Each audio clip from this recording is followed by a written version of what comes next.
Hello friends, स्वागत है आपका ज्योति स्टडी मटेरियल पर। मैं हूं ज्योति मिश्रा। आज हम सभी लोग आदर्शवाद को पढ़ने वाले हैं।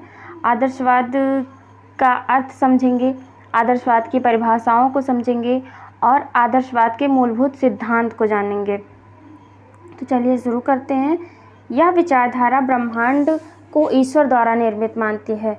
जो आदर्शवाद की विचारधारा है वो इस ब्रह्मांड को ये बताती है कि यह ईश्वर ने बनाया है। आदर्शवाद वस्तु जगत की अपेक्षा आध्यात्मिक जगत को श्रेष्ठ मानता है।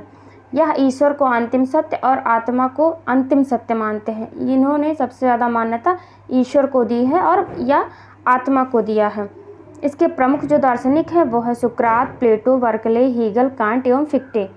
आदर्शवाद के अनेक नाम हैं, जिनमें से हैं दार्शनिक सिद्धांत, नैतिक सिद्धांत, आध्यात्मिक सिद्धांत, आदर्शात्मक भौतिक सिद्धांत, प्रत्ययवाद, विचारवाद आदि नामों से इसको जाना जाता है। आदर्शवाद को अंग्रेजी भाषा में आइडियलिज्म कहा जाता है।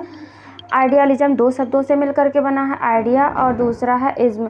आइडिया का अर्थ होता है विचार, इज्म का अर्थ होता है वाद, और जो बीच में यल अक्षर है वो सौंदर्य के लिए लगाया गया है, तो हो गया आइडियलिज्म। आइडियलिज्म का अर्थ होता है विचारवाद। आदर्शवादी दार्शनिक विचारों को ही सत्य मानते हैं। आदर्शवाद की परिभाषाएं चलिए पढ़ते हैं। एडम्स के अनुसार है, आदर्शवाद एक अथवा दूसरे रूप में दर्शन के समस्त इतिहास में व्याप्त है। J.S. रॉस ने कहा है, आदर्शवादी दर्शन के बहुत और विविध रूप हैं, परंतु सभी का आधारभूत तत्व यही है कि संसार की उत्पत्ति का कारण मन और आत्मा है। वास्तविक रूप मानसिक चरित्र का रूप है। हॉर्न के अनुसार आदर्शवादी शिक्षा दर्शन मानसिक जगत का मानव को अभिन्न अंग समझने की अनुभूति का विवरण है। हेंडरसन के अनुसार आदर्शवाद मनुष्य के आध्यात्मिक पक्ष पर बल देता है। इसका कारण यह है कि आध्यात्मिक मूल्य मनुष्य के जीवन में सबसे महत्वपूर्ण पहलू है। आदर्शवादियों का विश्वास है कि मनुष्य इन मूल्यों को अपने सीमित मन से प्राप्त करता है और यह मानते हैं कि व्यक्ति और संसार दोनों बुद्धि की अभिव्यक्तियां हैं। आदर्शवाद के सिद्धांत में सबसे पहला है आध्यात्मिक जगत का महत्व। आदर्शवादियों ने आध्यात्मिक जगत को भौतिक तथा प्राकृतिक जगत की अपेक्षा अधिक महत्व दिया है। उन्होंने भौतिक जगत को नगण्य माना है। उन्होंने आध्यात्मिक जगत को ही सर्वोपरि रखा है। जो भौतिक जगत है वह मिथ्या है। मानव व्यक्तित्व में विश्वास दूसरा है इसका। मानव व्यक्तित्व में विश्वास। आदर्शवादी मनुष्य को ईश्वर की सर्वोत्कृष्ट रचना मानते हैं। मनुष्य अपनी बुद्धि के द्वारा नैतिक आदर्शों तथा सांस्कृतिक एवं आध्यात्मिक संस्थाओं के द्वारा अन्य जीवों से अपने आप को अलग कर लेता है। यानी इसके अंदर मन है, विवेक है, इसी वजह से वह अन्य जीवों से अपने आप को अलग मानता है।